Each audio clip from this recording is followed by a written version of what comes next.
नमस्कार दोस्तों, यूपी काम स्टडी में आपका स्वागत और अभिनंदन है। जैसा कि हम आपको पढ़ा रहे थे प्रॉफिट एंड लॉस से संबंधित क्वेश्चन, आज आते हैं प्रॉफिट और लॉस से संबंधित उसके आगे क्वेश्चन हम आपको बताते हैं। आपको हर पॉइंट का जो भी हर पॉइंट है उसके हर पॉइंट में टाइप टाइप क्वेश्चन हम आपको बता रहे हैं जो आपके कॉम्पिटिटिव एग्जाम में बहुत इंपॉर्टेंट है। आइए उसी से रिलेटेड प्रॉफिट एंड लॉस से आज आपको और क्वेश्चन बताते हैं। ये क्वेश्चन जो रहेगा वो क्वेश्चन क्या कहेगा, उस क्वेश्चन के बारे में हम आपको बताते हैं। वो भी प्रॉफिट एंड लॉस से संबंधित जो है। यहां पर एक आदमी है, वो क्वेश्चन में कह रहा है एक आदमी 11 वस्तुएं एक आदमी 11 वस्तुएं एक आदमी 11 वस्तुएं 10 रुपए के हिसाब से एक आदमी 11 वस्तुएं 10 रुपए के हिसाब से खरीद कर, ये क्रय मूल्य है, खरीद कर आगे कह रहा है और 10 वस्तुएं 11 रुपए के हिसाब से बेच देता है। लाभ या हानि प्रतिशत ज्ञात कीजिए। यहां वस्तु को परचेज किया गया और वस्तु का विक्रय मूल्य दिया गया। इससे संबंधित सवाल कैसे लगाए जाएंगे, आइए देखते हैं। अगर ये 11 वस्तु का दिया गया है, 11 वस्तु को 10 रुपए में खरीद कर और 10 वस्तु को 11 रुपए के हिसाब से बेच दिया गया, तो इस प्रकार हम इससे मल्टीपल कराएंगे। 11 ग्राम में 121 आएगा। कितना आएगा?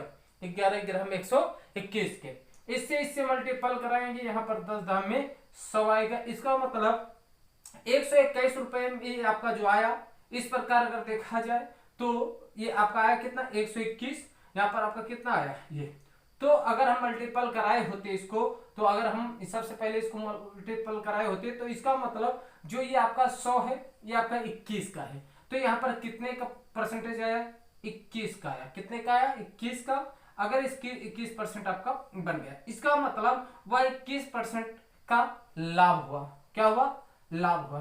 तो लाभ हानि कंडीशन की स्थिति में ऐसे हम देखेंगे।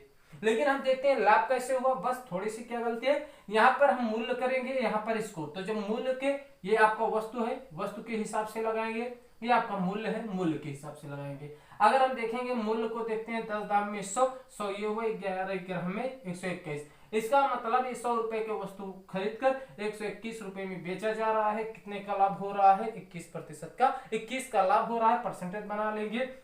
21 भागे 100% बनाने के लिए 100 से गुणा करेंगे। कितना आ जाएगा? 21% आ जाएगा। यही रहा इससे संबंधित क्वेश्चन जो आपको दिखाया गया है। आइए इसी से संबंधित क्वेश्चन आपको अगला बताते हैं। बस हमें इसको अगर हम आगे रखेंगे तो हमें क्रय मूल्य पे लाभ पता चल जाएगा, हानि पता चल जाएगा, इससे संबंधित जो भी रहेंगे हमको पता चल जाएंगे। आगे आइए देखते हैं इसी से संबंधित दूसरा क्वेश्चन क्या कहता है। दूसरा क्वेश्चन जो कहता है एक आदमी 6 पेंसिल 5 रुपए के हिसाब से खरीद कर, अब कि हम मूल्य को पहले रखते हैं, 5 रुपए में कितने पेंसिल खरीदा? पेंसिल 6। 5 रुपए में कितने पेंसिल? 6 पेंसिल खरीद कर और 5 पेंसिल 6 रुपए के हिसाब से बेच दिया, 6 रुपए के 5 हिसाब से। अब देखते हैं 50 25 यहां पर बना, 6 36 यहां पर बना। अब देखते हैं यहां से 25 रुपए में क्रय किया, 36 रुपए में बेच दिया, तो कितने का फायदा हुआ? 11 रुपए का। किस पे? 25 रुपए पर परसेंट बनाने के लिए 100 से गुणा। 25 चौके 100, 11 चौक 44, 44% का लाभ हुआ। ऐसे इस सवाल को हम देखते ही क्या कर सकते हैं, सॉल्व कर सकते हैं। ये हमारा रहा। ऐसे मैसेज रूपी में क्या करेंगे, इसको हम बना लेंगे। बनाने के बाद क्वेश्चन को हम डायरेक्ट सॉल्व कर लेते हैं। आइए देखते हैं इसी से रिलेटेड थोड़ा सा क्वेश्चन है जो थोड़े से पॉइंट में है, थोड़ा सा डिफरेंस रहेगा। वो डिफरेंस को हम आपको बताते हैं क्या कहता है वो क्वेश्चन। वो क्वेश्चन जो डिफरेंस है इसी से संबंधित है, थोड़ा सा बड़ा क्वेश्चन है। उसमें क्या पॉइंट आपको पकड़ना है, वो पॉइंट आपका क्या है हम आपको बताते हैं। जैसे सवाल में कहता है कि एक आदमी ने कुछ संतरे 1 रुपए के कुछ संतरे, एक संतरा 2 रुपए के हिसाब से खरीदा। कह रहा है 2 रुपए में कितने संतरे? 1 संतरे। 2 रुपए में 1 संतरे खरीदा, मतलब वस्तु की संख्या क्या है? 1 है। आगे कह रहा है तथा उतना ही संतरा 2 संतरे 1 रुपए के हिसाब से, 2 संतरे 1 रुपए के हिसाब से वो आपका 1 रुपए के 2 संतरे की दर से खरीद लिया, उतना ही संतरा कर लिया। उसने सभी संतरे 4 रुपए उसने सभी संतरे, 4 संतरे कह रहा, सभी 4 संतरे, जो 4 संतरे हैं उस 4 संतरे को कितने रुपए में खरीदा? 3 रुपए की दर से खरीद लिया। 4 संतरे 3 रुपए की दर से खरीद लिया। अब आगे कह रहा है तो उसे कितने प्रतिशत का लाभ या हानि हुआ, उसे लाभ प्रतिशत हानि पूछ रहा है। यहां पर सवाल में पूरा एक ही पॉइंट है, उतना ही संतरा, उतना ही संतरा जब आएगा उतना ही संतरा, और दूसरा इसमें पॉइंट बनेगा उतने ही मूल्य, उतने ही मूल्य, बस दोनों में थोड़ा सा अंतर रहेगा। जब कहेगा उतना ही संतरा तो हम क्या करेंगे? बराबर करेंगे इसको, संतरे को पहले इसको बराबर करेंगे कि हमारा क्या बनेगा। जैसे जब हम कहेंगे उतना ही संतरा तो वस्तु को बराबर करेंगे, जब कहेगा उतना ही मूल्य तो हम मूल्य को बराबर करेंगे। बस एक पॉइंट आपको सीखना है। जैसे यहाँ देखते हैं, अगर वस्तु को बराबर करें तो इसमें 2 से गुणा कर लेते हैं, इसमें 1 से, 2 से करेंगे 2 दूनी 4, 2 से करेंगे 2 दूनी 4, 2 से करेंगे 2 एक के 2, 1 से करेंगे यहाँ पर 1 एक के 1, 1 से करेंगे 2। ये आपका टोटल क्रय मूल्य का बना, ये आपका क्या है? विक्रय मूल्य का बना। यहाँ पर देखते हैं 5 रुपए बना, यहाँ पर देखते हैं कितना बना? 4 रुपए बना। इसको सॉल्व करते हैं, 5 चौक 20 आपका हुआ और 4 तिहाई 12 रुपए हुआ। इसका मतलब 20 के हिसाब से खरीद कर ये कितने का लॉस हुआ? 8 का लॉस हुआ। किस पर? आपका क्रय मूल्य 20 रुपए पर। परसेंट बनाने के लिए 100 से गुणा, 20 पंचे 100, 5 8 40, 40% की क्या हुई?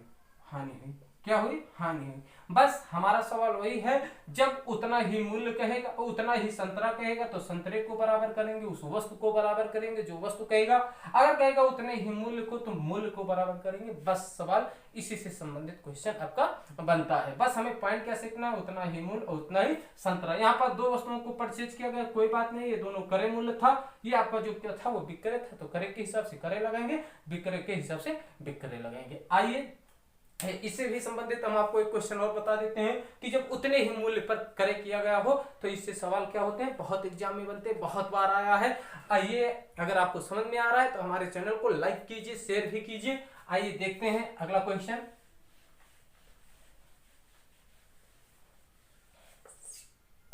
अगला क्वेश्चन क्या कहता है? एक फल विक्रेता ने 2 रुपए में 3 की दर से, 2 रुपए में ये मूल्य है, ये दर दिया गया है। कह रहा है 2 रुपए में 3 की दर से।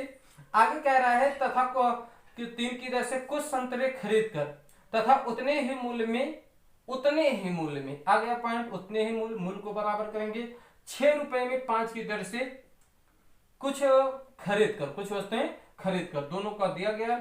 आगे कह रहा है दोनों को मिलाकर 3 रुपए को 5 की दर से बेच दिया जाता है, लाभ प्रतिशत ज्ञात कीजिए। बस हमें क्या पढ़ना है? उतने ही मूल्य पर, मूल्य कह रहा है, मूल्य को हम बराबर करेंगे, 6 से इसमें गुणा कर देते हैं और 2 से इसमें कर देंगे, आपका बन जाएगा। या 3 से इसमें कर देते हैं तो आपका बराबर हो गया। बात एक ही हुआ, हम तो 3 से कर लेंगे उससे भी हो जाएगा, 6 से कर लेंगे इससे, 6 से करेंगे तो 6 दूनी 12 बना, यहाँ पर 6 से करेंगे 6 3 18 बना, 6 से करेंगे 6 दूनी 12 बना, कितना बना? 6 दूनी 12, 6 पंचे, और आपका 2 से करेंगे 6 दूनी 12, 2 पंचे 10। अब आपका टोटल करेंगे 12 12 24 हुआ, और यहाँ पर कितना हुआ? 28 हुआ। इसका मतलब ये आपका 24 और 28 हुआ। अगर हम देखें तो 24 से इसको गुणा कराएंगे, 24 पंचे 110 के होता है, 24 पंचे 120 के, और यहाँ पर 28 गुणे 3 करते हैं, 3 8 24 के 4 हुआ, हासिल 2, 3 दूनी 6, 6 2 8। 120 रुपए में ये क्या किया? क्रय किया और 84 रुपए में बेच दिया। दोनों में कितने का अंतर है? आपका अंतर है 6। यहाँ पर बना कितना? 11, 8 11, 36 का किस पे? 120 पर। परसेंट बनाने के लिए 100 से क्या करेंगे? मल्टीपल करेंगे। यहाँ से 0 से 0 काट देंगे, 12 3 36, 30% की क्या हुई? हानि हुई। बस सवाल हमारा सेम था, सवाल हमारा क्या था? सेम था, 30%, ये 30% आपका हानि आया है ये। लेकिन बस जब उतना ही मूल्य करेगा तो मूल्य को बराबर करेंगे, जब उतने ही वस्तु को कहेगा तो वस्तु को बराबर करेंगे। बराबर करके चाहे वो परचेजिंग 2 रहेगा, टोटल इक्वल कर लेंगे, इक्वल करने के बाद उसको क्या कर देंगे? सॉल्व कर देंगे। इस प्रकार क्वेश्चन आपका सॉल्व हो जाता है। ये रहा प्रॉफिट एंड लॉस का अगला टाइप क्वेश्चन जो हम आपको अच्छे तरीके से समझाए। अगर आपको समझ में आ रहा है तो आप इसको क्वेश्चन का स्टडी कीजिए, और स्टडी करने के बाद आप लर्न कर लीजिए, इसको सीख लीजिए कैसे हम आपको बताएं। लेकिन आप हमारे चैनल को लाइक कर दीजिए, शेयर भी कर दीजिए और सब्सक्राइब भी कर दीजिए। आज के लिए बस इतना। अगले वीडियो में लेकर आते हैं आपके लिए अगले टाइप का क्वेश्चन। Thank you.